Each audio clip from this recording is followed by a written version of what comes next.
এইটা হলো কাঁঠাল গাছ। আপনাদেরকে দেখাবো এখন কাঁঠাল গাছের ফল।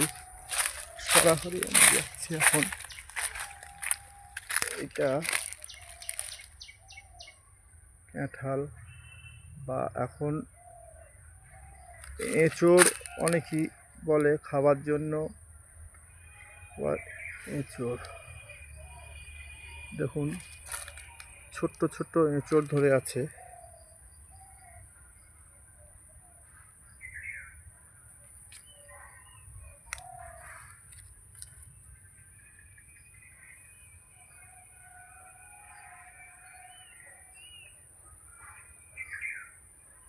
এইগুলো আবার আস্তে আস্তে বড় হবে, কাঁঠালে পরিণত হবে। এখন আমরা বলে থাকি এঁচোড়।